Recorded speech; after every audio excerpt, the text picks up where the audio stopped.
Welcome to this video on how you can start your poultry farm without one bird.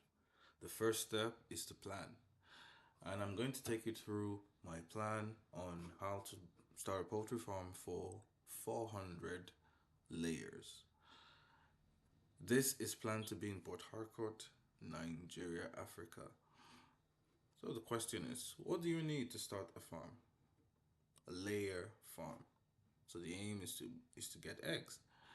The number one thing you need is the setup cost. This infrastructure, land, the cages if you're using cages. You also need to set up the pen itself. You may need to do some electrical setup, some heating setup, some water setup. You may need to get a beak breaker to break the beaks. And these are the estimates I used. To my shock, in Nigeria right now, to get the cages costs about 250,000 naira for a unit that houses between 90 and 120 birds. So I'm just using 100 per unit. 250,000 naira. I need four for 400 birds. That's a million. We have water and electrical setup. We have farm setup. We have big breaker. All these costs are estimates. I probably will not have any expenses here, but I just want to add it to the calculation to have a realistic view. The second thing to consider are the bird costs. Now, I'll start with 1 day old chicks, and right now in Nigeria, you can get them from anywhere between 1,500 naira and 1,600 naira per bird. So I saw for 1,550 naira per bird, and so for these 400, it's 620,000 naira. If you were only doing 100 birds, it would be 155,000 naira. The next thing is to calculate the cost of feed it would take to get them to the point of lay. Now, the chicks come at a day old. We estimate that it would take 2 kilos to get them from a day old to 8 weeks. This is called starter mash. And then it would take about 5 kilograms to get them from 9 weeks to 18 weeks. This is called grower mash. These are the chicks for layers are called pullets. And then I estimate that it would take another 1 kilo something to get them from 18 weeks to 20 weeks.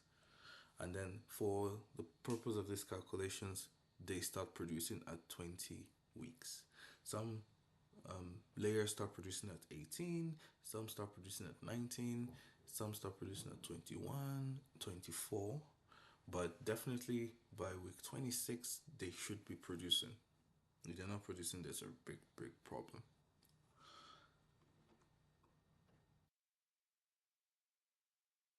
Then, next thing to consider is, another thing for my calculations, I'm just using 20,000 naira per bag. Each bag is 25 kilograms.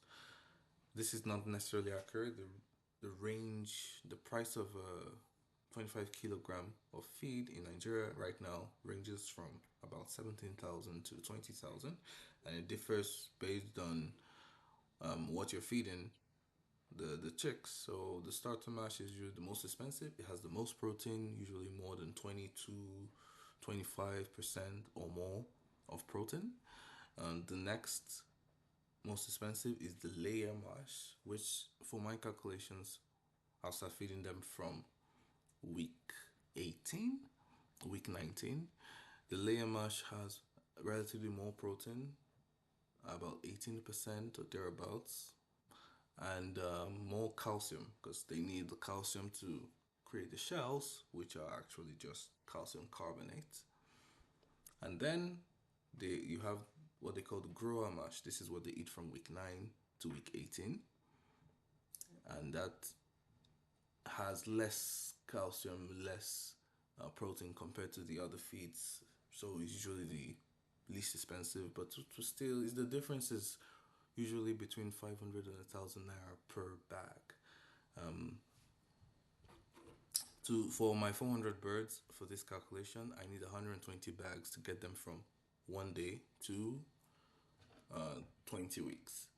Another thing to consider is whether you're going to buy the birds at 1 day old, or if you're going to buy them at already at older pullet stage. You can buy them at 13 weeks, 14 weeks, 16 weeks. You can buy them. And so in that case, you would only consider feeding them with grower mash up until they're about 18, 19 weeks. And then you start feeding them with layer mash. So that will reduce the number of feed that you buy. It will reduce the risk of mortality. For my calculation for 400 birds, there is a difference in price of about 340,000. So for me, this I call this the insurance. So if I buy the birds at the pullet stage, I would spend about 340,000 naira more. But again, I'll wait less before the eggs come, and I am likely to have less mortality. So this is the startup cost. Next is operations. Here is how I set my operations table. I divided the the birds by the age of the birds. Now I'm buying them all at once. But why I did this is so I can use different lay rates. I'm just assuming that for the first 4 weeks, from week 20 to week 24, they'll lay at a 60% lay rate. The next 41 weeks, they will lay at an 85% lay rate. Some claim they can get even 90%, 95% lay rate. Some use 80% for this period. I'm saying for the next 17 weeks, they will lay at a 75% lay rate. I think you can use anywhere from 70 to 80. But take your farm records very seriously so you can actually see the real lay rates. And then finally, I say that for the last 18 weeks, for this consideration, they will lay at 60%. They could lay at 50%, but this is what I'm using. I'm also assuming that I'll lose 5% of the birds per period. So this first loss is maybe due to natural causes, or it could also be due to unproductivity. So if certain birds are unproductive, I call them. And the number of eggs based on the lay rate and the number of birds I have. These are the number of crates I can get from those birds. This is the daily revenue right now, using a price per crate of 5,200. This is the cost, the amount of feed I would need for the number of birds I have. This is the cost of the feed. This is the total cost use when I include the cost of labor, the cost of electricity, the cost of transport into the daily costs. I'm using 25 days for a month. I'm using 50,000 for labor. I'm using 10,000 for the monthly electricity and 10,000 for the monthly transport.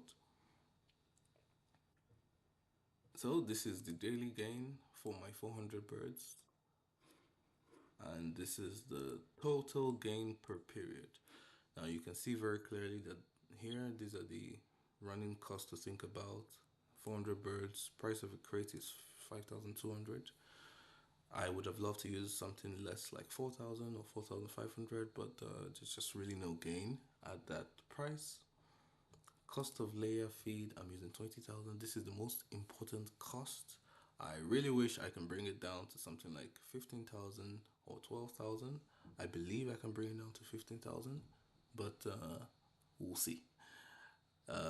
Labor is 50,000 that I'm using for my calculations. Electricity is 10,000. Transport is 10,000, and then I'm using 3,500 naira as the sell price for my old layers. Now, if you can coincide the lifetime, the life cycle of your bird with Christmas, you may be able to get up to 5,000 or 6,000 for your old layers in that Christmas period, or whenever there's a shortage of birds in your locale. And so, based on these calculations, I'm expecting a total gain of 4 million naira 100,000. This is without considering the infrastructure costs. Infrastructure costs being the cages, the water and electrical setup, the farm setup, and the big breaker. I'll just do a test and see how much I should gain if I change the number of birds to 1,000. If I change it to 1,000 birds, I'm expecting to gain about 12.2 million total. Now, this is over 2 years, 100 weeks. If I change the feed costs, if I can somehow get the feed the feed to cost 15,000 naira per bag, see how much the profit increases. For 1,000 birds, the total gain increases to about 21 million. If I keep the 400 birds, it goes to about 8 million. But just to be on the safe side, I'll continue using my 20,000 for calculations, and you can see it drops down to 4 million. So, as you can see, the most important thing is to bring the cost of feed down. Some people are using black soldier flag larva, some people are using, um, I forget the name of the other